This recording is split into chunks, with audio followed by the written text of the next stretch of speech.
Hi all, welcome two exam point. എന്തൊക്കെയുണ്ട് വിശേഷങ്ങൾ? Happy ആണല്ലോ അല്ലേ എല്ലാവരും? ഓക്കെ, ഇന്ന് നമ്മൾ പഠിക്കാൻ പോകുന്നത് ക്ലാസ് 10 ഹിസ്റ്ററിയിലെ 7th ലെസനാണ്.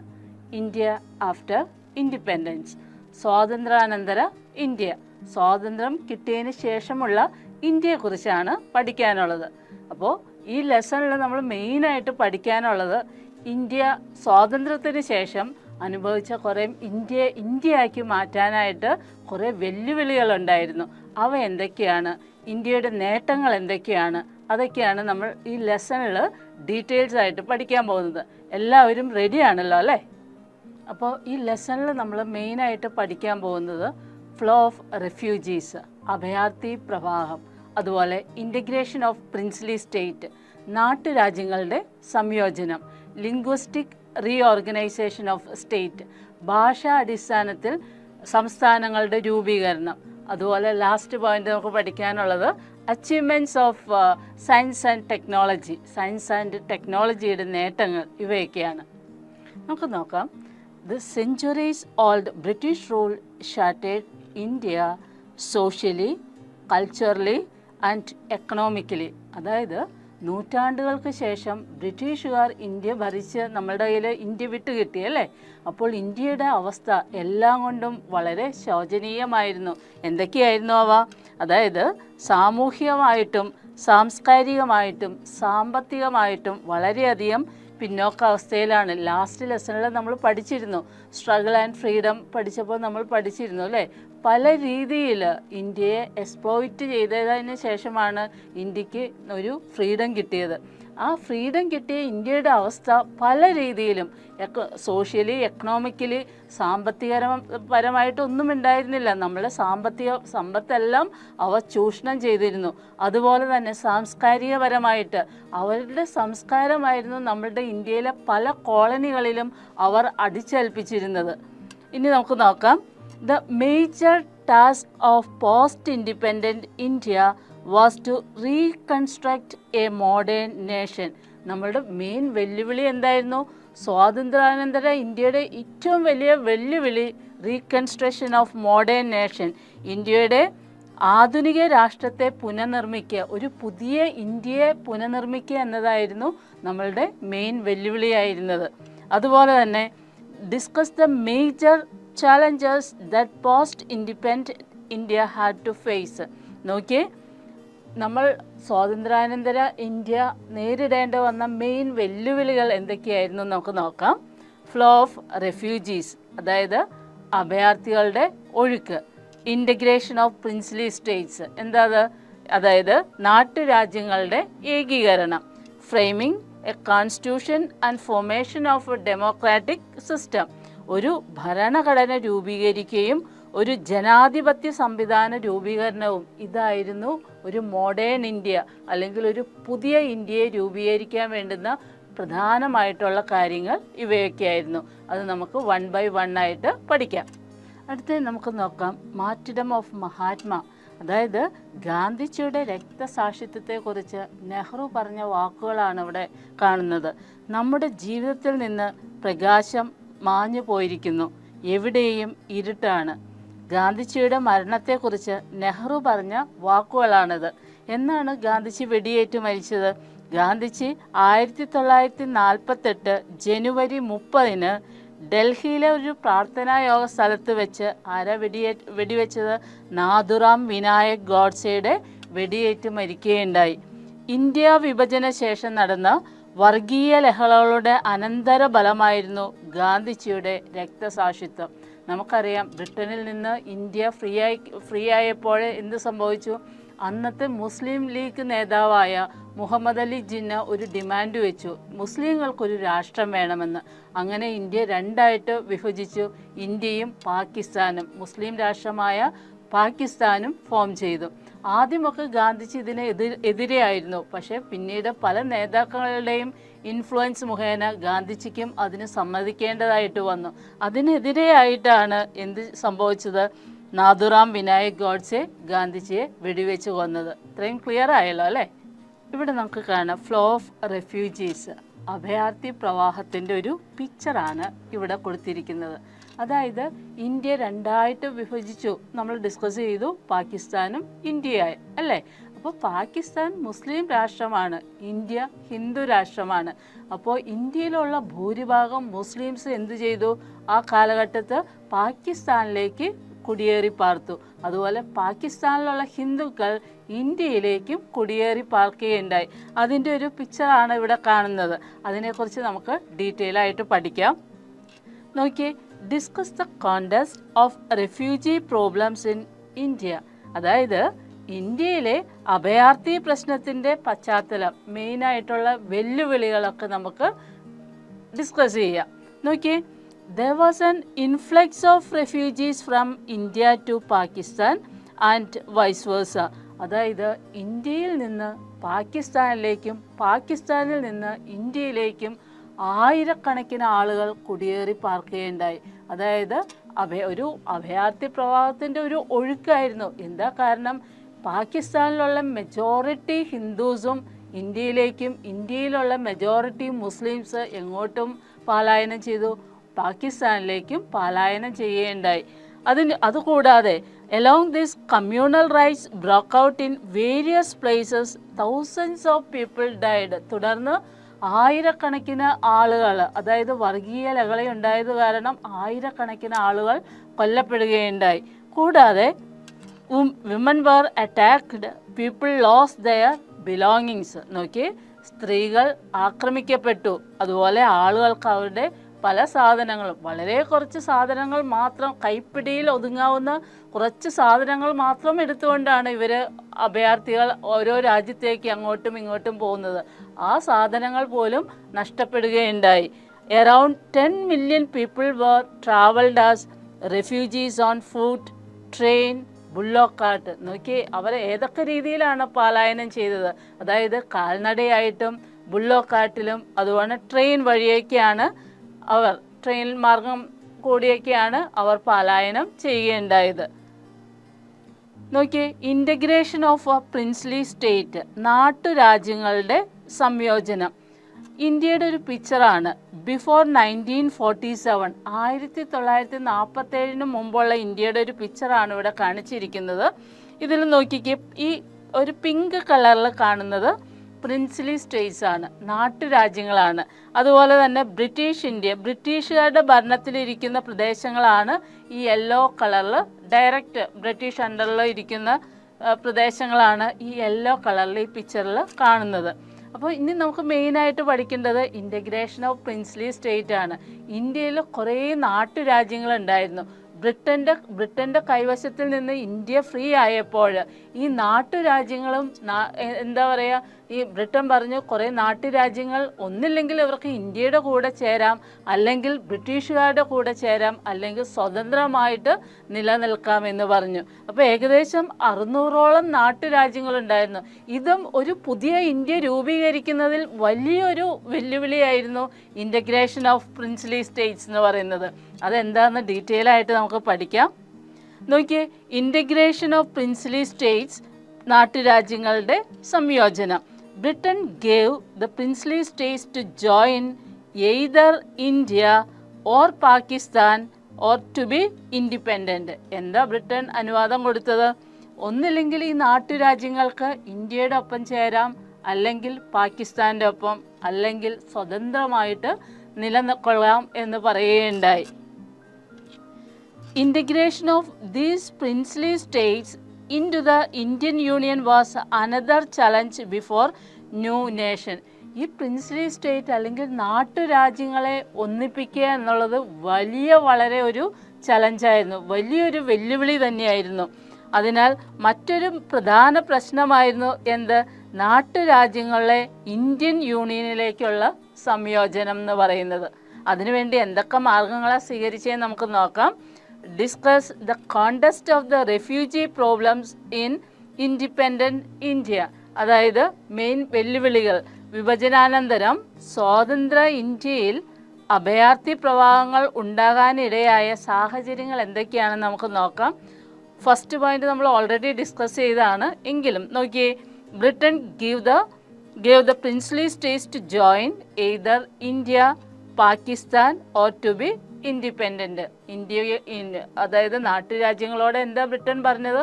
ഒന്നില്ലെങ്കിൽ പാകിസ്ഥാൻ്റെ ഒപ്പം ചേരുക, അല്ലെങ്കിൽ ഇന്ത്യയുടെ ഒപ്പം നിലകൊള്ളുക, അല്ലെങ്കിൽ ഫ്രീ ആയിട്ട് സ്വതന്ത്ര നാട്ടുരാജ്യങ്ങളായിട്ട് നിലകൊള്ളുക എന്നാണ് ബ്രിട്ടൻ പറഞ്ഞിരുന്നത്. ഇവിടെ ഒരു പിക്ചർ കാണാം അല്ലേ? ആരാത്?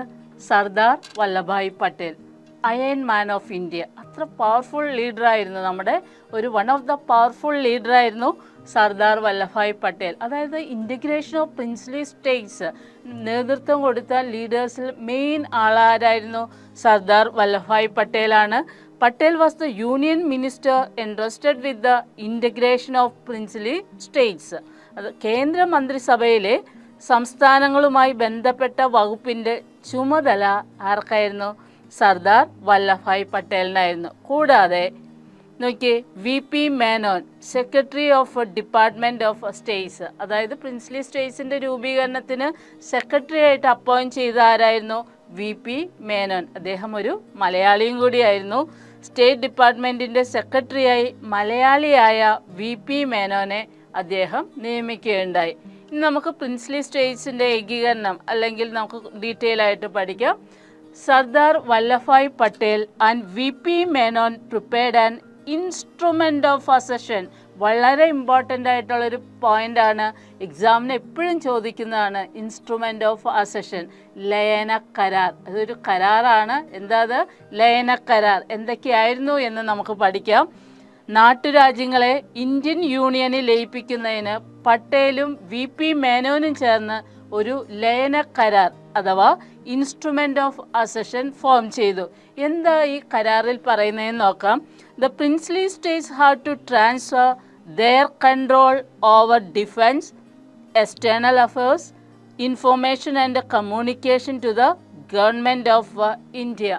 എന്തായിരുന്നു അതിൽ മെയിനായിട്ട് പറഞ്ഞിരുന്നത്? ഈ നാട്ടുരാജ്യങ്ങൾ അവരുടെ പ്രതിരോധം, വിദേശകാര്യങ്ങൾ, ഓരോ നാട്ടുരാജ്യങ്ങൾക്കും ഡിഫൻസ് ഉണ്ട്, പ്രതിരോധമുണ്ട്, വിവരാവകാശ ഇതൊക്കെ ഉണ്ടല്ലോ, വിനിമയങ്ങളൊക്കെ ഉണ്ടല്ലേ. ഇവയെല്ലാം എങ്ങോട്ട് കൈമാറണം എന്ന് പറഞ്ഞു? ഇന്ത്യൻ യൂണിയനിലേക്ക് കൈമാറണമെന്ന് ഡിമാൻഡ് ചെയ്തു. അതാണ് നമ്മൾ പറയുന്നത് ഇൻസ്ട്രുമെൻ്റ് ഓഫ് അസഷൻ അല്ലെങ്കിൽ ലയന കരാർ എന്ന് പറയുന്നത് ഈ ഒരു കരാറായിരുന്നു. എന്തൊക്കെയാ? ഡിഫൻസ് എന്ന് പറഞ്ഞിട്ടുണ്ടെങ്കിൽ പ്രതിരോധം. എക്സ്റ്റേണൽ അഫേഴ്സ്, എന്താ അത്? വിദേശകാര്യങ്ങൾ. പിന്നെയോ ഇൻഫോർമേഷൻ ആൻഡ് കമ്മ്യൂണിക്കേഷൻ, വിനിമയങ്ങൾ. ഇവയിലെല്ലാം ആർക്ക്? ഇന്ത്യൻ യൂണിയനിന് കൈമാറണമെന്ന് ഡിമാൻഡ് ചെയ്യുകയുണ്ടായി. എന്നിവയുടെ നിയന്ത്രണം സർക്കാരിന് കൈമാറേണ്ടതായിട്ടുണ്ട്. അതിനെ തുടർന്ന് നോക്കിയേ, following the diplomacy of the government and popular protest, the majority of the princely states sign the instrument of accession. അതായത് മിക്ക നാട്ടുരാജ്യങ്ങളും ഈ ഒരു അസഷൻ അതായത് ലയന കരാറിന് സമ്മതിക്കുകയും അതിൽ ഒപ്പുവെക്കുകയും ഉണ്ടായി. And join the Indian union, Indian യൂണിയനിൽ ചേരുകയും ഉണ്ടായി. പക്ഷേ കുറച്ച് സ്റ്റേറ്റ്സ്, നാട്ടുരാജ്യങ്ങൾ ഏതൊക്കെയാവാ? But some states such as Hyderabad, Kashmir and Junagadh resented. ഈ 3 നാട്ടുരാജ്യങ്ങളും അത് സമ്മതിച്ചില്ല. അപ്പോൾ എന്ത് ചെയ്യേണ്ടായി ഗവൺമെൻറ്? മിലിറ്ററി ഫോഴ്സ് ഉപയോഗിച്ച് ഇവരെ ബലമായിട്ട് ഇന്ത്യയിലേക്ക് സംയോജിപ്പിച്ചു. ഓക്കെ, അങ്ങനെ ഈ 600 നാട്ടുരാജ്യങ്ങളിലും ഇന്ത്യയിലേക്ക് ആവുകയും നമ്മുടെ ഇന്ത്യ ഒരു പുതിയ ഇന്ത്യയായി രൂപം കൊള്ളുകയും ചെയ്തു. അതുവരെ ഇന്ത്യ എന്താ പറയുക, പൂർണ്ണ അധികാരം ഉണ്ടായിരുന്നില്ല അല്ലേ. ഈ നാട്ടുരാജ്യത്തിന് ഓരോ നാട്ടുരാജ്യത്തിനും ആ നാട്ടുരാജ്യത്തിലുള്ള പല രാജാക്കന്മാർക്കുമായിരുന്നു അധികാരം ഉണ്ടായിരുന്നത്. അപ്പോൾ ഈ 600 നാട്ടുരാജ്യങ്ങളും ഇന്ത്യയുടെ പാർട്ടായിട്ട് മാറുകയും ഉണ്ടായി. ക്ലിയർ ആയല്ലോ അല്ലേ? അടുത്തത് നമുക്ക് നോക്കാം. Framing of the constitution and formation of a democratic system. ഒരു ശക്തമായിട്ടുള്ളൊരു എന്താ പറയുക കോൺസ്റ്റിറ്റ്യൂഷൻ നമുക്കുണ്ടായിരുന്നു. Constitution of India is the foundation of our nation making. നമ്മുടെ ഇന്ത്യയുടെ രാഷ്ട്ര രൂപീകരണത്തിൻ്റെ അടിത്തറ എന്ന് പറയുന്നത് എന്താണ്? നമ്മുടെ ഇന്ത്യൻ ഭരണഘടനയാണ് അല്ലേ. അതിൻ്റെ മെയിനായിട്ടുള്ള ലീഡേഴ്സ് ആരൊക്കെയാണെന്ന് നമുക്ക് നോക്കാം. Cabinet mission propose to form a constituent assembly. Cabinet മിഷൻ്റെ നിർദ്ദേശപ്രകാരം ഒരു കോൺസ്റ്റിറ്റ്യൂവൻ്റ് അസംബ്ലി ഫോം ചെയ്തു. അതിൻ്റെ ഒരു പിക്ചറാണ് ഈ കാണുന്നത്. അതുകൂടാതെ ഈ മിഷൻ്റെ മെയിൻ ലീഡേഴ്സ് ആരൊക്കെയായിരുന്നു നോക്കാം. Doctor Rajendra Prasad, the chairman of constituent assembly in 1946. ഈ കോൺസ്റ്റിറ്റ്യൂവൻ്റ് അസംബ്ലിയുടെ മെയിൻ ചെയർമാനായിട്ട് ആരെ അപ്പോയിൻ്റ് ചെയ്തു? ഡോക്ടർ രാജേന്ദ്ര പ്രസാദ്. നമുക്കറിയാം അദ്ദേഹം തന്നെയായിരുന്നു ഇന്ത്യയിലെ ഫസ്റ്റ് പ്രസിഡന്റ് അല്ലേ, ഡോക്ടർ രാജേന്ദ്ര പ്രസാദ്. കൂടാതെ നോക്കിയേ, doctor BR Ambedkar, chairman of drafting committee. ആരായിരുന്നു? BR അംബേദ്കർ ആയിരുന്നു ഡ്രാഫ്റ്റിംഗ് കമ്മിറ്റിയുടെ ചെയർമാൻ. കൂടാതെ ഇന്ത്യൻ ഭരണഘടന എഴുതി തയ്യാറാക്കിയതും ആര് തന്നെയാണ്? BR അംബേദ്കർ ആണ്. ഫാദർ ഓഫ് ഇന്ത്യൻ കോൺസ്റ്റിറ്റ്യൂഷൻ എന്ന് വെച്ചാൽ ആരുടെ പേരെഴുതണം? Yes, doctor BR Ambedkar. ശക്തമായൊരു ഭരണഘടന നിലവിൽ വന്നത് ഈ രണ്ട് ലീഡേഴ്സിൻ്റെയും നേതൃത്വത്തിലാണ്. ക്ലിയർ ആയല്ലോ? നോക്കി, our constitution came into effect on 26 January 1950. നമ്മുടെ ഭരണഘടന നിലവിൽ വന്നത് എന്നാണ്? 26 January 1950. ഡേറ്റ് മറക്കരുത്. India was declared as republic. അങ്ങനെ ഇന്ത്യ ഒരു റിപ്പബ്ലിക് രാജ്യമായിട്ട് ഡിക്ലെയർ ചെയ്തു. The first general election in line with the constitution was held in 1951 to 1952. ആദ്യത്തെ പൊതു തിരഞ്ഞെടുപ്പ് നടന്ന വർഷം ഏതാണ്? 1951 to 52 നോക്കിയേ, the free and fair election was success of Indian democracy. എന്താ പറഞ്ഞത്? സ്വാതന്ത്ര്യവും നിഷ്പക്ഷവുമായി നടന്ന ആദ്യ തിരഞ്ഞെടുപ്പ് ഇന്ത്യൻ ജനാധിപത്യത്തിൻ്റെ വിജയമായിരുന്നു. നമുക്കറിയാം ഇന്ന് ലോകത്ത് ഏറ്റവും ബിഗ്ഗസ്റ്റ് ഡെമോക്രാറ്റിക് നേഷൻ എന്ന് പറയുന്നത് നമ്മുടെ ഇന്ത്യ തന്നെയാണ്. അഭിമാനത്തോടു കൂടി നമുക്ക് പറയാം അല്ലേ? ഈ പിക്ചർ നോക്കിയേ, ടൈംസ് ഓഫ് ഇന്ത്യയിൽ ഫസ്റ്റ് ജനറൽ ഇലക്ഷൻ ഹെൽഡ് ചെയ്തതിൻ്റെ ഒരു പിക്ചർ, ഒരു വാർത്ത വന്നതിൻ്റെ ഒരു കട്ടിംഗ് ആണിത്. ഓക്കെ ആണല്ലോ അല്ലേ? അടുത്തത് നമുക്ക് നോക്കാം, ലിംഗ്വിസ്റ്റിക് റീഓർഗനൈസേഷൻ ഓഫ് സ്റ്റേറ്റ്സ്. അതായത് ഇന്ത്യയെ രൂപീകരിക്കാനുള്ള അടുത്തൊരു വെല്ലുവിളിയായിരുന്നു ഇത്. എന്താണ്? സംസ്ഥാനങ്ങളെ ഭാഷാ അടിസ്ഥാനത്തിൽ പുനഃസംഘടിപ്പിക്കുക അല്ലെങ്കിൽ ഏകീകരിക്കുക. അതെന്തൊക്കെയായിരുന്നു നമുക്ക് നോക്കാം. ഇത് വളരെ ഇമ്പോർട്ടൻ്റ് ആയിട്ടുള്ളൊരു ക്വസ്റ്റ്യൻ ആണ്. മീൻസ് എപ്പോഴും എക്സാമിന് ചോദിക്കുന്നതാണ്. ഈ ഒരു ഏരിയ മനസ്സിലാക്കി തന്നെ പഠിക്കണം കേട്ടോ. നോക്കാം, why did independent India choose language as the criterion for the reorganization of state? നോക്കി, സംസ്ഥാനങ്ങളുടെ പുനഃസംഘടനയ്ക്കായി എന്തുകൊണ്ടാണ് സ്വാതന്ത്ര്യ ഇന്ത്യ ഭാഷയെ മാനദണ്ഡമായി തിരഞ്ഞെടുത്തത്? വളരെ ഇമ്പോർട്ടൻ്റ് ആയിട്ടുള്ളൊരു ക്വസ്റ്റ്യൻ ആണ്. എന്തൊക്കെയാണെന്ന് നമുക്ക് നോക്കാം. The major problem faced by the people of princely state was related to language. നാട്ടുരാജ്യങ്ങളുടെ മെയിൻ പ്രോബ്ലം എന്തായിരുന്നു? അതായത് ഭാഷ തന്നെയായിരുന്നു. ഒരേ നാട്ടുരാജ്യങ്ങളിൽ തന്നെ വിവിധ ഭാഷകൾ സംസാരിക്കുന്നവരുണ്ടായിരുന്നു. അതൊക്കെ അവർക്ക് വളരെ വലിയ പ്രശ്നമായിരുന്നു. കൂടാതെ in many princely States people spoke different languages. നോക്കി, പല നാട്ടുരാജ്യങ്ങളും ആളുകൾ വിവിധ ഭാഷകൾ സംസാരിച്ചു. കൂടാതെ so there were demands from different parts of India for the formation of states on the basis of language. അതായത് ഇന്ത്യയുടെ പല സംസ്ഥാനങ്ങളിൽ നിന്നും ഒരേ ആവശ്യങ്ങൾ വന്നു. എന്താണ്? സംസ്ഥാനങ്ങളെ ഭാഷാടിസ്ഥാനത്തിൽ രൂപീകരിക്കണമെന്ന് ശക്തമായിട്ടുള്ള ആവശ്യം ജനങ്ങൾ മുന്നിലേക്ക് വെച്ചു. In 1920, Nagpur session of International Congress resolved to form ഈ state committee on the basis of language. നോക്കി, 1920 നാഗ്പൂർ സെഷനിൽ വെച്ച് ഭാഷാടിസ്ഥാനത്തിൽ സംസ്ഥാനങ്ങളെ കോൺഗ്രസ് കമ്മിറ്റികളിൽ രൂപീകരിക്കാനായിട്ട് തീരുമാനിച്ചു. നോക്കുക, ഭാഷാടിസ്ഥാനത്തിൽ സംസ്ഥാന കോൺഗ്രസ് കമ്മിറ്റികൾ രൂപീകരിക്കാനായിട്ട് അവർ തീരുമാനിച്ചു. എന്നായിരുന്നു അത്? 1920 ഏത് സമ്മേളനത്തിൽ? നാഗ്പൂർ സെഷനിൽ വെച്ചാണ് ഈ ഒരു തീരുമാനം ഇന്റർനാഷണൽ കോൺഗ്രസ് എടുത്തത്. അതായത് ഭാഷാടിസ്ഥാനത്തിൽ സംസ്ഥാനങ്ങളെ ഫോം ചെയ്യാനുള്ളൊരു തീരുമാനം. നോക്കുക, Potti Sriramulu started Satyagraha for the formation of Andhra Pradesh Andhra for Telugu speaking people. നോക്കിക്കേ, പ്രദേശത്ത് തെലുങ്ക് സംസാരിക്കാനുള്ള ഒരു അവകാശം തരണമെന്ന് പറഞ്ഞ് ആര്, പോറ്റി ശ്രീരാമലു ഒരു 58 ദിവസത്തോളം കണ്ടിന്യൂസ് ആയിട്ട് നിരാഹാരം കിടക്കുകയുണ്ടായി. ഈ നിരാഹാര സമരത്തിൽ അദ്ദേഹം മരണപ്പെടുകയും ഈ ഒരു ഇൻസിഡൻസ് ആളുകൾ ശക്തമായിട്ട് മുന്നിലേക്ക് വയ്ക്കുകയും അങ്ങനെ ആദ്യമായി ഭാഷാടിസ്ഥാനത്തിൽ രൂപം കണ്ട ഒരു സംസ്ഥാനമായിരുന്നു ഏത്, ആന്ധ്രാപ്രദേശ്. അപ്പോൾ അതിൻ്റെ മെയിൻ ക്രെഡിറ്റ് കൊടുക്കേണ്ടത് ആർക്ക് തന്നെയാണ്, ഈ നേതാവിനാണ്, പോറ്റി ശ്രീരാമലു. ഓക്കെ, അദ്ദേഹത്തിൻ്റെ നിരാഹാരം കിടന്നതിൻ്റെ ഫലമായിട്ടാണ് ആന്ധ്രാപ്രദേശ് തെലുങ്ക് സംസാര ഭാഷയായി ആന്ധ്രാപ്രദേശ് എന്നൊരു സംസ്ഥാനം ഫോം ചെയ്തത്.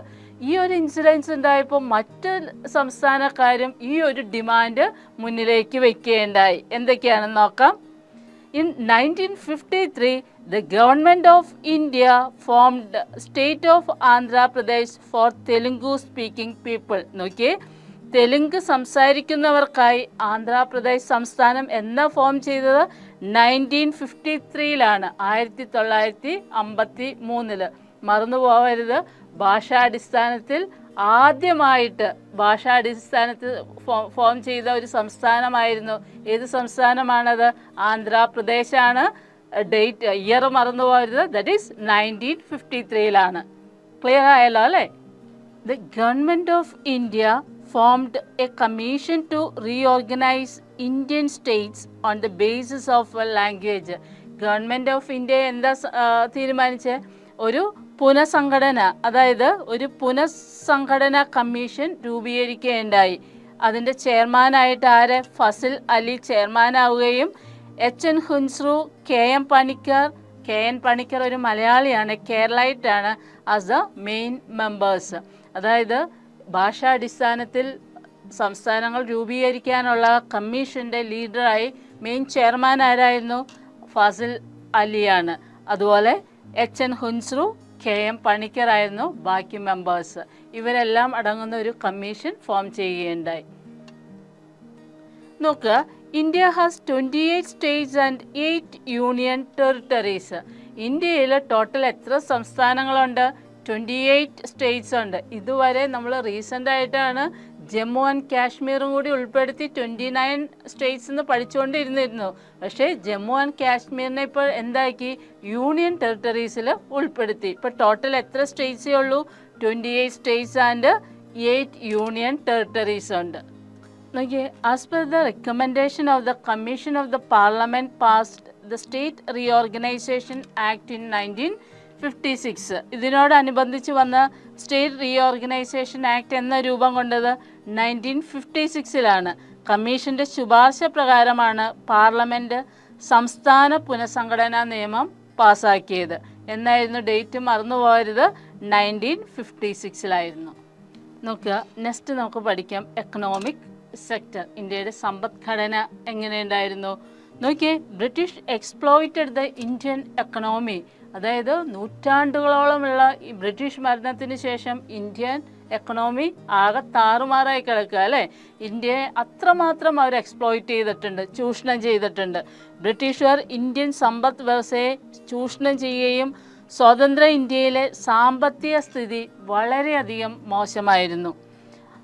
The leaders seriously debated over the system to be adopted to improve Indian economy. അതായത് ലീഡേഴ്സ് ശക്തമായിട്ട് എങ്ങനെയെല്ലാം ഇന്ത്യൻ എക്കണോമിയെ ശക്തിപ്പെടുത്താമെന്ന് ഡിസ്കഷൻ ഉണ്ടായിരുന്നു.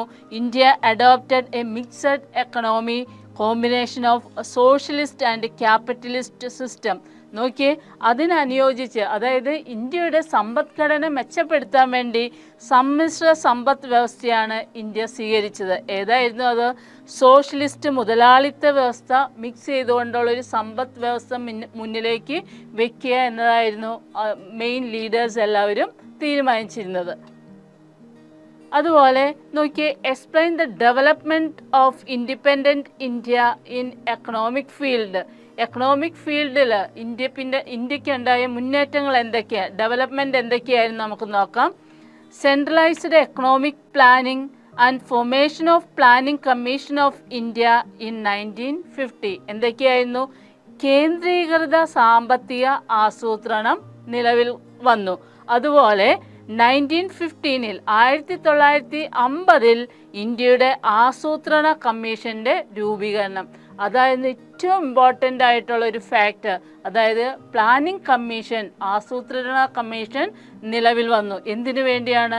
ഇന്ത്യയുടെ എക്കണോമിക് സെക്ടർ ശക്തിപ്പെടുത്താനായിട്ട്. അതുകൂടാതെ beginning of 5-year plans aiming at economic growth, അതായത് പഞ്ചവത്സര പദ്ധതി, എക്കണോമിക് ഗ്രോത്തിന് ശക്തമായിട്ടുള്ളൊരു മുന്നേറ്റമായിരുന്നു പഞ്ചവത്സര പദ്ധതി. അതിലെന്താണ് ഉദ്ദേശിച്ചിരുന്നത്? Alleviation of poverty, improve education, generate new energy sources, അതായത് ദാരിദ്ര്യം നിർമ്മാർജ്ജനം ചെയ്യുക, എഡ്യൂക്കേഷൻ മെച്ചപ്പെടുത്തുക, കൂടാതെ പുതിയ ഊർജ സ്രോതസ്സുകൾ സൃഷ്ടിക്കുക. ഇവയൊക്കെയായിരുന്നു ഈ പഞ്ചവത്സര പദ്ധതികൾ കൊണ്ട് മെയിനായിട്ട് ഉദ്ദേശിച്ചത്. അതായത് 5-year പ്ലാൻ്റെ മെയിൻ എയിം എന്തായിരുന്നു? സാമ്പത്തിക വളർച്ച ലക്ഷ്യമിടുന്ന പഞ്ചവത്സര പദ്ധതി. അതായത് ഈ 5-year പ്ലാൻ എയിം ചെയ്യുന്നത് എന്താണ്? എയിമിംഗ് അറ്റ് എക്കണോമിക് ഗ്രോത്ത്, അതായത് നമ്മുടെ സമ്പദ് വ്യവസ്ഥയെ ശക്തിപ്പെടുത്തുക. അത് തന്നെയായിരുന്നു 5-year പ്ലാൻ്റെ അല്ലെങ്കിൽ പഞ്ചവത്സര പദ്ധതിയുടെ മെയിൻ ലക്ഷ്യം. അതൊക്കെ തന്നെയായിരുന്നു. നോക്കുക, പ്ലാനിംഗ് കമ്മീഷൻ അല്ലെങ്കിൽ ആസൂത്രണ കമ്മീഷൻ. ഓക്കെ, എന്തായിരുന്നു? Planning commission of India came into existence on March 15, 1950 with Jawaharlal Nehru the prime minister as the chairman. നോക്കിക്കേ, എന്നാ നിലവിൽ വന്നത്? ആസൂത്രണ കമ്മീഷൻ അല്ലെങ്കിൽ പ്ലാനിംഗ് കമ്മീഷൻ നിലവിൽ വന്നത് എന്നായിരുന്നു? March 15, 1950 അല്ലേ? ആരായിരുന്നു ചെയർമാൻ? ജവഹർലാൽ നെഹ്റു. അന്നത്തെ പ്രധാനമന്ത്രിയായ ജവഹർലാൽ നെഹ്റു ആയിരുന്നു അതിൻ്റെ ചെയർമാനായിട്ട് ഇരുന്നത്. Then Gulzarilal Nanda as the vice chairman and T.T. Krishnamachari and C.D. Deshmukh were the members of the commission. ആ കമ്മീഷനിലെ മറ്റു മെമ്പേഴ്സ് ആരൊക്കെയായിരുന്നു? ഗുൽസാരിലാൽ നന്ദ വൈസ് ചെയർമാനായിരുന്നു, T.T. കൃഷ്ണമാചാരി, അതുപോലെ C.D. ദേശ്മുഖ് എന്നിവരായിരുന്നു പ്ലാനിംഗ് കമ്മീഷൻ്റെ മെമ്പേഴ്സ്. നോക്കുക, പ്ലാനിംഗ് കമ്മീഷൻ അല്ലെങ്കിൽ ആസൂത്രണ കമ്മീഷൻ നിലവിൽ വന്നത് എന്തിനു വേണ്ടിയാണ്? നമ്മുടെ എക്കണോമിക് സെക്ടറിനെ ശക്തിപ്പെടുത്താൻ വേണ്ടിയിട്ടായിരുന്നു. ആ കമ്മീഷൻ്റെ ചെയർമാനായിരുന്നു ആര്? ജവഹർലാൽ നെഹ്റു. ബാക്കി മെമ്പേഴ്സിനെ പഠിച്ചിരിക്കണം കേട്ടോ. ഇനി നമുക്ക് നോക്കാം iron and steel industries in various parts of the country. ഇതും എക്കണോമിക്, അതായത് വ്യവസായം പുരോഗമിച്ചിട്ടുണ്ടെങ്കിൽ രാജ്യം ശക്തിപ്പെടും അല്ലേ? നോക്കിയേ, iron and steel industrial firms, ഇരുമ്പുരുക്ക് വ്യവസായശാലകൾ നിലവിൽ വന്നു. അതിന് സഹായം നൽകിയ രാഷ്ട്രങ്ങൾ ഏതൊക്കെയാണെന്ന് നോക്കാം. നോക്കുക, Bhilai and Bokaro. Iron and steel industrial ഫേംസിൻ്റെ പേരാണ് ഭിലായ് ആൻഡ് ബൊക്കാറോ. ഇവയ്ക്ക് സഹായം നൽകിയ രാഷ്ട്രങ്ങൾ ആരായിരുന്നു? സോവിയറ്റ് യൂണിയനാണ് രണ്ടിനും. അപ്പോൾ ഓർക്ക് ബി അങ്ങനെ ഓർത്താൽ മതി. ഭിലായ് ആൻഡ് ബൊക്കാറോ. ഈ അയൺ ആൻഡ് സ്റ്റീൽ ഇൻഡസ്ട്രി ഫേംസിന് ഹെൽപ്പ് ചെയ്തത് ആരാ? അസിസ്റ്റിംഗ് കൺട്രീസ് ആരായിരുന്നു? സോവിയറ്റ് യൂണിയൻ ആൻഡ് രണ്ടും സോവിയറ്റ് യൂണിയനാണ്. നെക്സ്റ്റ് നോക്കിയേ, റൂർക്കല ആൻഡ് ദുർഗാപൂർ. നെക്സ്റ്റ് രണ്ട് അയൺ ആൻഡ് സ്റ്റീൽ ഇൻഡസ്ട്രി ഫേമാണ് റൂർക്കലയും ദുർഗാപൂറും. ഇവർക്ക് സഹായം കൊടുത്ത രാഷ്ട്രങ്ങൾ ജർമ്മനിയും ബ്രിട്ടനുമായിരുന്നു. അങ്ങനെ നമ്മുടെ എന്താ പറയുക, എക്കണോമിക് സെക്ടർ ഡെവലപ്പ് ചെയ്യാൻ വേണ്ടിയാണ് നമ്മുടെ സാമ്പത്തിക, അതായത് ഇൻഡസ്ട്രി വികസിച്ചാൽ മാത്രമേ നമുക്ക് രാജ്യത്ത് നല്ലൊരു എക്കണോമിക് ഡെവലപ്മെൻറ്റ് ഉണ്ടാവുകയുള്ളൂ. അപ്പോൾ അത് അയൺ ആൻഡ് സ്റ്റീൽ ഇൻഡസ്ട്രീസ്, അതിന് ഹെൽപ്പ് ചെയ്ത രാഷ്ട്രങ്ങൾ, ഇതെല്ലാം മറന്നു പോകാതെ പഠിക്കണം. അപ്പോൾ ഇതുവരെ നമ്മൾ പഠിച്ചത് ഇന്ത്യയെ നേരിട്ട വെല്ലുവിളികളെ കുറിച്ചാണ് അല്ലേ? ഇന്ത്യ എന്ന സംസ്ഥാനമാക്കാനുള്ള ചലഞ്ചസ് ആണ് നമ്മൾ ഇതുവരെ പഠിച്ചത്. ഇനി നമുക്ക് പഠിക്കാനുള്ളത് അച്ചീവ്മെൻറ്റ്സ് ആണ്. അച്ചീവ്മെൻറ്റ്സ് ഓഫ് സയൻസ് ആൻഡ് ടെക്നോളജിയിലുണ്ടായ നേട്ടങ്ങളെക്കുറിച്ചാണ് നമുക്ക് ഡിസ്കസ് ചെയ്യാനുള്ളത്. അതിലേക്ക് വരുന്നതിന് മുമ്പ് ഒരു നേതാവിനെ നമുക്ക് ഓർക്കേണ്ടതായിട്ടുണ്ട്, ജവഹർലാൽ നെഹ്റു. അദ്ദേഹമാണ് ഇന്ത്യയുടെ ശക്തമായിട്ട് സയൻസ് ആൻഡ് ടെക്നോളജിയിൽ നല്ല സപ്പോർട്ട് തന്ന one of the greatest leader ആയിരുന്നു ജവഹർലാൽ നെഹ്റു. അദ്ദേഹം ആ കാലഘട്ടത്തിലെ പ്രൈം മിനിസ്റ്റർ ആയിരുന്നു. അദ്ദേഹത്തിൻ്റെ ഏറ്റവും വലിയൊരു ആഗ്രഹമായിരുന്നു എന്ത്, ഇന്ത്യ സയൻസ് ആൻഡ് ടെക്നോളജിയിൽ വളരെയധികം മുന്നേറണമെന്നും മറ്റ് രാജ്യങ്ങളെ ഡിപ്പെൻഡ് ചെയ്യാതെ രാജ്യം ഒരു ശക്തമായിട്ട് സയൻസ് ആൻഡ് ടെക്നോളജിയിൽ മുന്നേറ്റം ഉണ്ടാക്കണമെന്ന് ആഗ്രഹിച്ച ഒരു ലീഡറായിരുന്നു. ആ ഒരു എന്താ പറയുക, ജവഹർലാൽ നെഹ്റുവിൻ്റെയൊക്കെ ആ ഒരു അഭിലാഷം ഇന്ന് ഇന്ത്യ പൂർത്തീകരിച്ച് നിൽക്കുകയാണെന്ന് നമുക്ക് പറയാം അല്ലേ. റീസെൻ്റ്ലി ആദിത്യ L1 വരെ ലോഞ്ച് ചെയ്ത് ലോക രാഷ്ട്രങ്ങൾക്ക് മുന്നിൽ ഇന്ത്യ മുന്നേറിക്കൊണ്ടിരിക്കുകയാണെന്ന് അഭിമാനത്തോടു കൂടി നമുക്ക് പറയാനായിട്ട് സാധിക്കും. ഇനി നമുക്ക് നോക്കാം എന്തൊക്കെയാണ് ഈ അച്ചീവ്മെൻറ്റ്സ് എന്നുള്ളത്. List out the scientific achievements of free India. ഏതൊക്കെയായിരുന്നു നോക്കാം. The established several research institutions. പല റിസർച്ച് ഇൻസ്റ്റിറ്റ്യൂഷൻസും എസ്റ്റാബ്ലിഷ് ചെയ്തു. ഏതൊക്കെയാണെന്ന് നോക്കിയേ. CSIR, council of scientific and industrial research, and started the project of the council for. പല പ്രൊജക്റ്റുകളും സയൻറ്റിഫിക് ആൻഡ് ഇൻഡസ്ട്രിയൽ റിസർച്ച്, അതായത് ശാസ്ത്ര വ്യാവസായിക ഗവേഷണങ്ങൾക്കായിട്ടുള്ള കൗൺസിലിൻ്റെ പദ്ധതികൾ ആരംഭിച്ചു. അതുപോലെ Indian atomic energy commission, Indian ആണവോർജ കമ്മീഷൻ, ഇവയെല്ലാം സ്റ്റാർട്ട് ചെയ്യുകയുണ്ടായി. നോക്കിയേ. Established world class engineering colleges, started 5 IITs between 1954 and 1964. അല്ലേ, നിങ്ങളെല്ലാവരും പല സ്റ്റുഡൻസും നല്ല എഞ്ചിനീയറിംഗ് കോളേജിൽ പഠിക്കണമെന്ന് ആഗ്രഹിക്കുന്നവരാണ്. അതായത് IIT പോലെയുള്ള ഇന്ത്യൻ ഇൻസ്റ്റിറ്റ്യൂട്ട് ഓഫ് ടെക്നോളജി പോലെയുള്ള മികച്ച എഞ്ചിനീയറിംഗ് കോളേജുകളിൽ പഠിക്കണമെന്ന് ആഗ്രഹിക്കുന്നവരാണ്. അപ്പോൾ അന്ന് ആ കാലഘട്ടത്ത്, അതായത് 1954 to 64 5 IITകൾ തുടങ്ങുകയുണ്ടായി. ഇന്ന് നോക്കിയേ. 2 stalwarts of Indian science, Homi Jehangir Bhabha, SN Bhatnagar, held the project of council for scientific and industrial research. ഈ 2 ലീഡേഴ്സിനെയും കറക്റ്റായിട്ട് പഠിച്ചിരിക്കണം. അതായത് ശാസ്ത്ര വ്യാവസായിക ഗവേഷണ സമിതിയുടെ പദ്ധതികൾക്ക് നേതൃത്വം നൽകിയത് ആരൊക്കെയായിരുന്നു? ഹോമി ജഹാംഗീർ ബാബയും SN ഭട്നാഗറുമായിരുന്നു. നോക്കിയേ. HJ Bhabha was the head of Tata institute of fundamental research and Indian atomic energy commission. നോക്കിയേ. ജഹാംഗീർ ബാബ നേതൃത്വം നൽകിയ ശാസ്ത്ര സ്ഥാപനങ്ങൾ ഏതൊക്കെയായിരുന്നു? Tata institute of fundamental research and Indian ആണവോർജ കമ്മീഷൻ. അതും മറന്നു പോകാതെ പഠിക്കണം. ഓക്കെ ആണല്ലോ അല്ലേ. അതുപോലെ ഇന്ത്യ സയൻറ്റിഫിക് സെക്ടറിൽ ഏറ്റവും കൂടുതൽ പുരോഗതി നേടിയൊരു ഫീൽഡായിരുന്നു സ്പേസ് റിസർച്ച്. നമുക്ക് നോക്കാം. Explain the advancement in space research in independent India. Space റിസർച്ചിലുള്ള പുരോഗതി എന്തൊക്കെയാണെന്ന് നോക്കാം. Establishment of Indian national committee for space research. ഒരു ബഹിരാകാശ ഗവേഷണത്തിനായി ഇന്ത്യയിൽ ദേശീയ സമിതിയുടെ രൂപീകരണം ഉണ്ടായി. അതുപോലെ 1962 ISRO was established. 1962 Indian space research organisation establish ചെയ്തു. നമുക്ക് നോക്കാം. ഹെഡ് ക്വാർട്ടേഴ്സ് ഓഫ് ISRO ബാംഗ്ലൂരാണ്. ISROയിലെ ഹെഡ് ക്വാർട്ടേഴ്സ്. ഇവിടെ നിങ്ങൾക്ക് അതിൻ്റെ ഒരു പിക്ചർ കാണാം. അതുപോലെ the first rocket launching station in India was established in Thumba near Thiruvananthapuram. അപ്പോൾ ഫസ്റ്റ് റോക്കറ്റ് ലോഞ്ചിങ് എവിടെയായിരുന്നു? തുമ്പയിലാണ്. എവിടെയാണ് തുമ്പ സ്ഥിതി ചെയ്യുന്നത്? ട്രിവാൻഡ്രത്താണ്. ഓക്കെ. ഏതായിരുന്നു first rocket name? Yes, Rohini. മറന്നു പോകരുത്. The first satellite Aryabhata was successfully launched in 1975. അതായത് ഇന്ത്യ സ്വന്തമായിട്ട് മെയ്ഡ് ചെയ്ത ഒരു സാറ്റലൈറ്റ് ആയിരുന്നു ആര്യഭട്ട. എന്നാൽ ലോഞ്ച് ചെയ്തത് 1975. അതുപോലെ മിസൈൽ ടെക്നോളജിയിലും വൻ മുന്നേറ്റമായിരുന്നു ഇന്ത്യക്കുണ്ടായിരുന്നത്. India has also advanced in missile technology. Agni and Prithvi വളരെയധികം എന്താ പറയുക, നമ്മുടെ APJ അബ്ദുൽ കലാമിൻ്റെ കോൺട്രിബ്യൂഷനാണ് ഈ 2 മിസൈലും, അഗ്നി ആൻഡ് പൃഥ്വി. ഇത് 2 നമുക്ക് ബാലിസ്റ്റിക് മിസൈലായിരുന്നു. നമ്മുടെ മിലിറ്ററി പവർ അത്ര സ്ട്രെങ്തൻ ചെയ്യാനുള്ള 2 മിസൈലായിരുന്നു. ഏത്? അഗ്നിയും പൃഥ്വിയും. India has also advanced in the field of space mission. Space മിഷനിലും നമ്മൾ ഇപ്പോൾ എവിടെയോ വന്ന് നിൽക്കുന്ന സ്പേസ് മിഷനിൽ ആദിത്യ L1 വരെ റീസെൻ്റ്ലി ലോഞ്ച് ചെയ്തു അല്ലേ.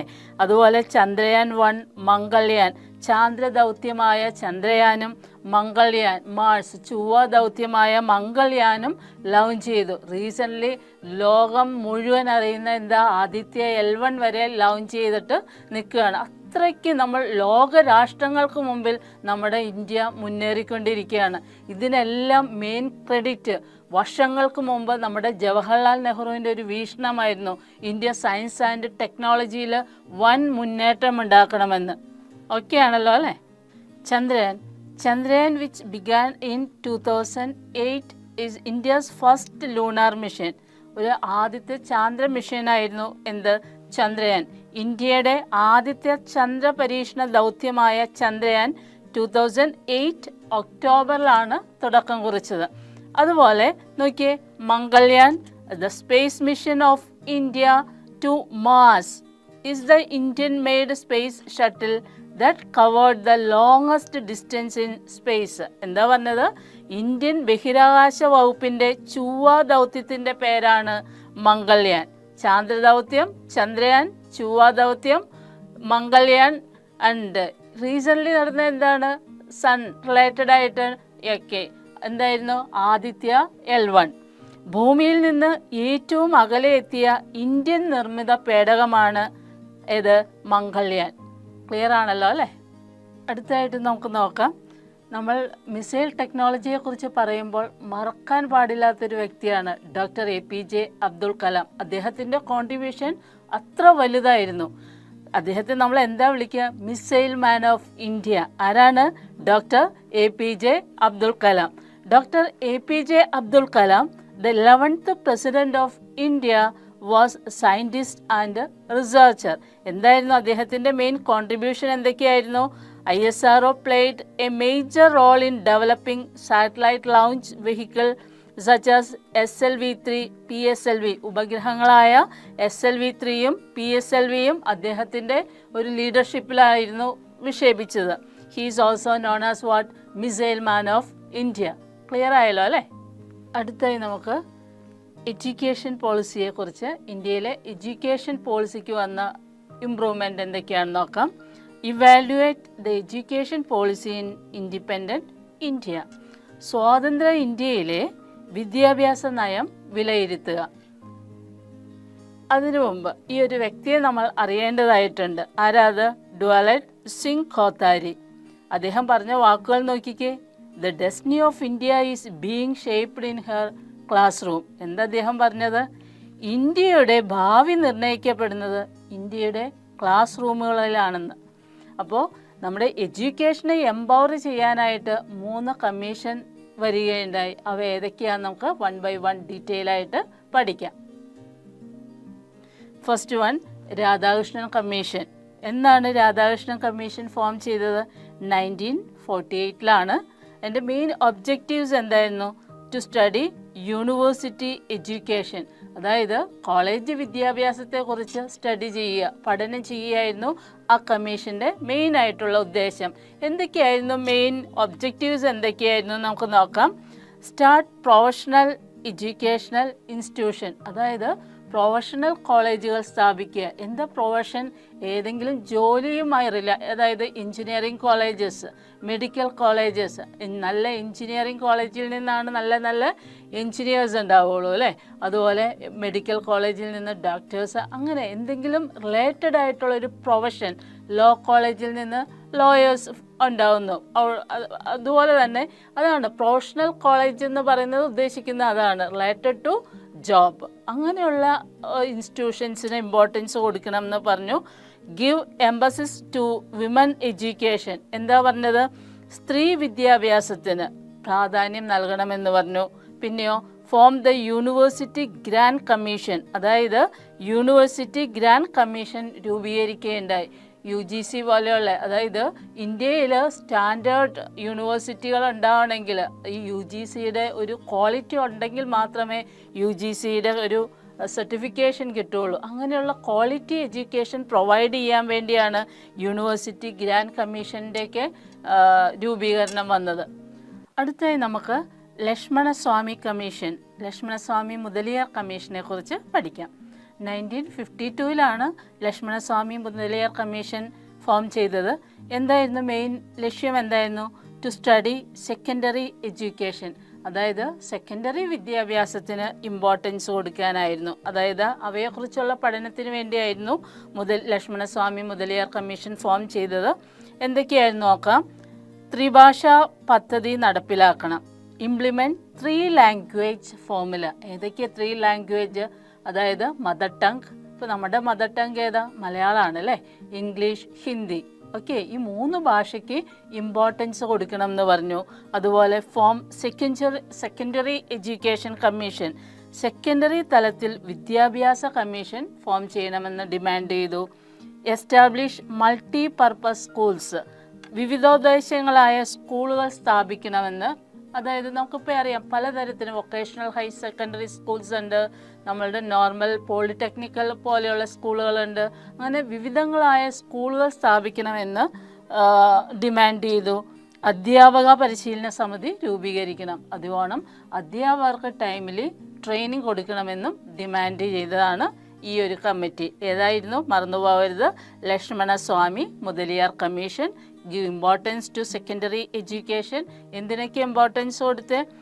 3 language formula, form secondary education commission and establish multi purpose schools. അതുപോലെ തന്നെ form council for teachers training. Okay, third one നമുക്ക് കോത്താരി കമ്മീഷൻ പഠിക്കാം. എന്താ കോത്താരി കമ്മീഷനിൽ മെയിനായിട്ട് പറയുന്നത്? To propose national pattern of education, വിദ്യാഭ്യാസത്തിൻ്റെ ദേശീയ മാതൃകയെ പറ്റിയുള്ള നിർദ്ദേശങ്ങളെക്കുറിച്ച് കൊടുക്കാനായിട്ടാണ് കോത്താരി കമ്മീഷൻ ഡിമാൻഡ് ചെയ്തത്. അവ എന്തൊക്കെയാണെന്ന് നോക്കാം. Implement 10+2+3 pattern of education. എന്താ അത്? 10+2+3 മാതൃകയിലുള്ള വിദ്യാഭ്യാസം എന്ന് പറയുന്നത് 10ാം ക്ലാസ് വരെ, അത് കഴിഞ്ഞ് നമ്മൾ ഹയർ സെക്കൻഡറി 2 വർഷം, ആഫ്റ്റർ കോളേജ് അല്ലേ ഡിഗ്രി 3 വർഷം. അങ്ങനെ 10+2+3 വിദ്യാഭ്യാസം നടപ്പിലാക്കണമെന്ന് ഡിമാൻഡ് ചെയ്തു. Start vocational education at secondary level. അതുപോലെ തന്നെ സെക്കൻഡറി തലത്തിൽ തൊഴിലധിഷ്ഠിത വിദ്യാഭ്യാസം നടപ്പിലാക്കണം. ഇതുപോലെ തന്നെ പ്ലംബിംഗ്, അങ്ങനെ ഇലക്ട്രിക് ഫീൽഡ്, അങ്ങനെയൊക്കെയുള്ള തൊഴിലധിഷ്ഠിതമായിട്ടുള്ള എഡ്യൂക്കേഷൻ പ്രൊവൈഡ് ചെയ്യണമെന്ന് പറഞ്ഞു. Focus on value education. പിന്നെ എന്താ ഡിമാൻഡ് ചെയ്തത്? മൂല്യവിദ്യാഭ്യാസത്തിന് ഊന്നൽ നൽകണം. ഇവ 3ഉമായിരുന്നു കോത്താരി കമ്മീഷൻ മുന്നിലേക്ക് വെച്ചത്. അടുത്തത് നമുക്ക് നോക്കാം NPE 1986 റെക്കമെൻഡേഷൻ. NPE 1986 റെക്കമെൻഡേഷൻ, അതായത് national policy on education. NPE എന്ന് പറയുന്നത് അതാണ്, നാഷണൽ പോളിസി ഓൺ എഡ്യൂക്കേഷൻ്റെ ശുപാർശകൾ എന്തൊക്കെയാണെന്ന് നോക്കാം. എന്നത് എസ്റ്റാബ്ലിഷ് ചെയ്തത് ഇൻ ദ ഇയർ 1986. എന്തൊക്കെയായിരുന്നു അത് ഫോക്കസ് ചെയ്തതെന്ന് നോക്കാം. Focusing on primary and continuing education, അതായത് പ്രാഥമിക വിദ്യാഭ്യാസത്തിനും തുടർ വിദ്യാഭ്യാസത്തിനും ഇമ്പോർട്ടൻസ് കൊടുക്കണമെന്ന് പറഞ്ഞു. And launching operation blackboard to programme universalise the primary education and starting Navodaya Vidyalaya in every district. അത് എപ്പോഴും എക്സാമിന് ചോദിക്കുന്ന ഒരു ഏരിയ ആണ് ബ്ലാക്ക് ബോർഡ് ഓപ്പറേഷൻ. ഈ ബ്ലാക്ക് ബോർഡ് ഓപ്പറേഷനിൽ പറയുന്നത് എന്തൊക്കെയാണ്? പ്രാഥമിക വിദ്യാഭ്യാസം സാർവത്രികമാക്കുക, അതായത് നാഷണലൈസ് ആക്കുക. ദെൻ എല്ലാ ജില്ലകളിലും നവോദയ വിദ്യാലയങ്ങൾ സ്ഥാപിക്കുക. ഇതാണ് മെയിനായിട്ട് ബ്ലാക്ക് ബോർഡ് ഓപ്പറേഷനിൽ ഫോക്കസ് ചെയ്തത്. പ്രൈമറി വിദ്യാഭ്യാസം ലോകത്തെ എല്ലായിടത്തും എല്ലാ കുഞ്ഞുങ്ങൾക്കും എഡ്യൂക്കേഷൻ കൊടുക്കുക. അതുപോലെ പെൺകുട്ടികളുടെ വിദ്യാഭ്യാസം പ്രോത്സാഹിപ്പിക്കുക. Encourage girls education. ഇത് 3ഉമായിരുന്നു ബ്ലാക്ക് ബോർഡ് ഓപ്പറേഷനിൽ വന്നിരുന്ന പ്രധാനമായിട്ടുള്ള 3 പോയിന്റുകൾ. നോക്കിയേ, in 2009 India declared education as the fundamental right of every citizen. എന്താ പറഞ്ഞത്? വിദ്യാഭ്യാസം മൗലിക അവകാശമായി പ്രഖ്യാപിച്ചു. ഏത് വർഷം? 2009. ക്ലിയർ ആണല്ലോ അല്ലേ? നെക്സ്റ്റ് നമുക്ക് നോക്കാം മൗലാന അബ്ദുൽ കലാം ആസാദ്. ആരായിരുന്നു? Maulana Abdul Kalam Azad is the first education minister of independent India. ഇന്ത്യയിലെ ആദ്യത്തെ എഡ്യൂക്കേഷൻ മിനിസ്റ്റർ ആയിരുന്നു. He played pivotal role in forming the national education policy of independent India. എന്തൊക്കെയായിരുന്നു നമുക്ക് നോക്കാം. സ്വാതന്ത്ര്യ ഇന്ത്യയുടെ വിദ്യാഭ്യാസ നയം രൂപപ്പെടുത്തുന്നതിൽ അദ്ദേഹം സുപ്രധാനമായിട്ട് പങ്കുവഹിക്കുകയുണ്ടായി. അദ്ദേഹത്തിൻ്റെ ജന്മദിനമായ നവംബർ 11 ദേശീയ വിദ്യാഭ്യാസ ദിനമായി ആചരിക്കുന്നു. അത് മറന്നു പോകരുത്. November 11 his birthday is celebrated as or observed as national education day. Clear ആണല്ലോ അല്ലേ? അടുത്തായി നമുക്ക് സാംസ്കാരികപരമായിട്ട് ഇന്ത്യയുടെ നേട്ടങ്ങളെക്കുറിച്ച് നമുക്ക് ഡിസ്കസ് ചെയ്യാം. നോക്കി, cultural achievements free India made tremendous progress in the field of culture. സ്വാതന്ത്ര്യാനന്തര ഇന്ത്യ സാംസ്കാരിക മേഖലയിലും വൻ പുരോഗതി നേടുകയുണ്ടായി. ഈ ഒരു ഏരിയയിൽ നിന്ന് 10th അധികം ക്വസ്റ്റ്യൻസ് ചോദിക്കാറില്ല, എങ്കിലും ഒന്ന് പഠിച്ചിരിക്കണം കേട്ടോ. നമുക്ക് നോക്കാം ഏതൊക്കെ ഇൻസ്റ്റിറ്റ്യൂഷൻ ആൻഡ് ആക്ടിവിറ്റീസ്, അതിൻ്റെ ഹെഡ് ക്വാർട്ടേഴ്സ് എവിടെയാണെന്നൊക്കെ പഠിക്കാം. നോക്കിയേ, സംഗീത നാടക അക്കാദമി, ലളിതകല അക്കാദമി. ഇതിൻ്റെ ഹെഡ് ക്വാർട്ടേഴ്സ് എവിടെയാണ്? ന്യൂഡൽഹിയിലാണ്. രണ്ടിൻ്റെയും head quarters ന്യൂഡൽഹിയാണ്. Sangeetha Nataka academy, formerly known as National Academy of Dance, Drama, Music and Promotion of Drama and Music. എന്തൊക്കെയായിരുന്നു? National academy of dance, drama and music എന്നാണ് ഇതിനെ അറിയപ്പെടുന്നത്. അതുപോലെ ലളിതകല അക്കാദമി സംഗീതത്തിൻ്റെയും നാടകത്തിൻ്റെയും പ്രോത്സാഹനമായിരുന്നു മെയിനായിട്ടുള്ള ലക്ഷ്യം. ഇവയുടെയും ആസ്ഥാനം എവിടെ തന്നെയാണ്? ന്യൂഡൽഹിയിലാണ്. ഇനി നോക്കി, Sahitya Akademi, national school of drama. എന്താ മെയിൻ പ്രൊമോട്ട് ചെയ്തത്? Promotion of literature in Indian language, Indian ഭാഷാ സാഹിത്യത്തെ പ്രൊമോട്ട് ചെയ്തു. അതുപോലെ national school of drama established under Sangeet Natak Akademi. അതായത് സംഗീത് നാടക അക്കാദമിയുടെ കീഴിലാണ് ഇത് സ്ഥാപിതമായത്. Conduct national drama festival every year. School of drama എല്ലാ വർഷവും നാടകമേള നടത്തുമായിരുന്നു. ഇവ രണ്ടിൻ്റെയും ഹെഡ് ക്വാർട്ടേഴ്സ് എവിടെയാണ്? ഇവയും ന്യൂഡൽഹിയിൽ തന്നെയാണ്. അടുത്ത് നോക്കാം, national book trust of India. എന്തൊക്കെയായിരുന്നു നോക്കാം. To make book available cost effectively, കുറഞ്ഞ ചെലവിൽ പുസ്തകങ്ങൾ പ്രസിദ്ധീകരിക്കുക. അതുപോലെ ടു എൻകറേജ് റീഡിംഗ് ഹാബിറ്റ്, എന്താണ്? വായനാശീലം വളർത്തുക. To promote Indian books in India and abroad, Indian പുസ്തകങ്ങൾ ഇന്ത്യക്കകത്തും പുറത്തും പ്രൊമോട്ട് ചെയ്യുക. ഇവിടെയും ഹെഡ് ക്വാർട്ടേഴ്സ് എവിടെയാ തന്നെയാണ്? എല്ലാത്തിൻ്റെയും ഹെഡ് ക്വാർട്ടേഴ്സ് സെയിം പ്ലേസ് ആണ്, മറന്നു പോകരുത്. That is New Delhi. ഓക്കെ, നിങ്ങൾക്ക് കുറച്ച് പിക്ചേഴ്സ് കാണാം അല്ലേ? സംഗീത് നാടക അക്കാദമി, അതുപോലെ ലളിതകല അക്കാദമിയുടെ പിക്ചറാണ് ഈ കാണുന്നത്. Next one national school of ഡ്രാമയാണ് പിക്ചർ കാണുന്നത്. ഓക്കെ ആണല്ലോ അല്ലേ? അടുത്തായി നമുക്ക് നോക്കാം ഫോറിൻ പോളിസി, വിദേശ നയം. എന്താ വിദേശ നയം അഥവാ ഫോറിൻ പോളിസി എന്ന് പറഞ്ഞാൽ? ഒരു രാജ്യം വേറൊരു രാജ്യമായി എങ്ങനെ ബന്ധപ്പെട്ടിരിക്കുന്നു നമുക്ക് നോക്കാം. Jawaharlal Nehru is the chief architect of foreign policy of India. അതായത് ഇന്ത്യൻ വിദേശ നയത്തിൻ്റെ മുഖ്യ ശില്പിയായിരുന്നു ജവഹർലാൽ നെഹ്റു. എന്തായിരുന്നു ഫോറിൻ പോളിസിയുടെ മെയിൻ പ്രിൻസിപ്പിൾസ് എന്തൊക്കെയാണ്? What are the main principles of Indian foreign policy? One by one ആയിട്ട് നമുക്ക് ഡിസ്കസ് ചെയ്യാം. Resistance to colonialism and imperialism. എന്താ അത്? സാമ്രാജ്യത്തോടും കൊളോണിയൽ വ്യവസ്ഥയോടുമുള്ള എതിർപ്പ്. പിന്നെയോ ഹോസ്റ്റിലിറ്റി ടു റേസിസം, അതായത് വംശീയ വിദ്വേഷത്തോടുള്ള എതിർപ്പ്. അതായത് കറുത്ത വർഗ്ഗക്കാർ, വെളുത്ത വർഗ്ഗക്കാർ, അതിനോടെല്ലാം വിരോധമായിരുന്നു. പിന്നെയോ trust in United nation organisation, ഐക്യരാഷ്ട്ര സഭയിലുള്ള വിശ്വാസം. അതുകൂടാതെ പീസ്ഫുൾ കോ എക്സിസ്റ്റൻസ്, സമാധാനപരമായ സഹവർത്തിത്വം. പിന്നെയോ പഞ്ചശീൽ പ്രിൻസിപ്പിൾ, പഞ്ചശീല തത്വം, നമ്മളിപ്പോൾ തന്നെ പഠിക്കും പഞ്ചശീല തത്വങ്ങൾ.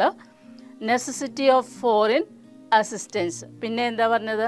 വിദേശ സഹായത്തിൻ്റെ ആവശ്യകതയിലുള്ള ഊന്നൽ. പിന്നെ പോളിസി ഓഫ് നോൺ അലൈൻമെൻറ്റ്, അതായത് ചേരിചേരായ്മ. നമ്മൾ കഴിഞ്ഞ ലെസണിലൊക്കെ പഠിച്ചതാണ്.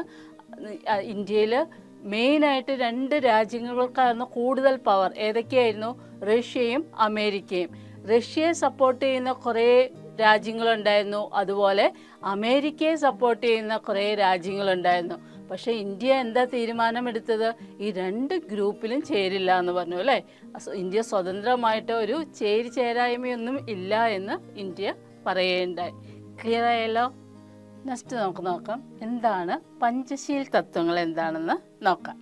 നോക്കിയേ, Panchsheel principles are the agreement signed by India and China in 1954.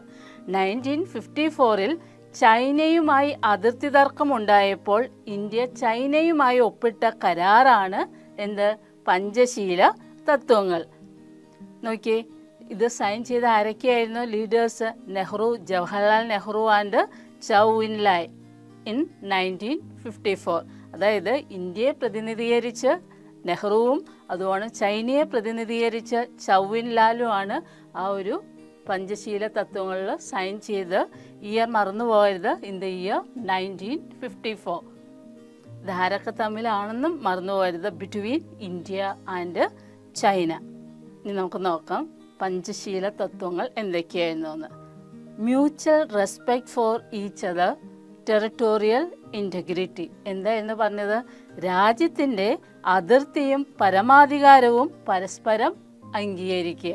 First തത്വം അതായിരുന്നു. Second one, non aggression. എന്താ? പരസ്പരം ഇന്ത്യയും ചൈനയും പരസ്പരം ആക്രമിക്കാതിരിക്കുക. പിന്നെയോ non interference in each others internal affairs. അന്യോന്യം ആഭ്യന്തര കാര്യങ്ങളിൽ ഇടപെടാതിരിക്കുക. ഇന്ത്യയുടെ ഇൻറ്റേർണൽ അഫേഴ്സിൽ ചൈനയും ചൈനയുടെ ഇൻറ്റേർണൽ അഫേഴ്സിൽ ഇന്ത്യയും ഇടപെടാൻ പാടില്ല. ഇനിയോ ഇക്വാലിറ്റി ആൻഡ് മ്യൂച്വൽ റെസ്പെക്റ്റ്. എന്തായിരുന്നു?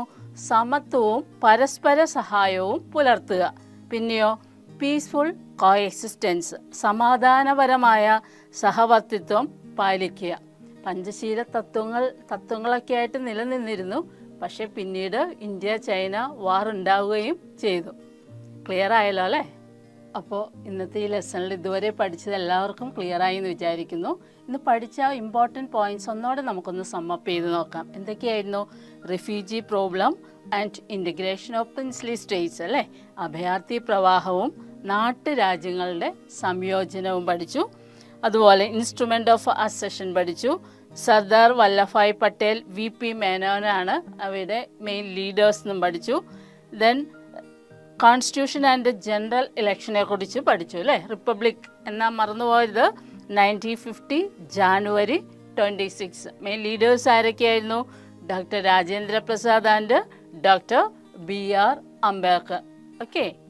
അതുകൂടാതെ ലിംഗ്വിസ്റ്റിക് റീഓർഗനൈസേഷൻ ഓഫ് സ്റ്റേറ്റ്സ് പഠിച്ചു. ഭാഷാടിസ്ഥാനത്തിലെ സംസ്ഥാന പുനഃസംഘടന. ഏതായിരുന്നു?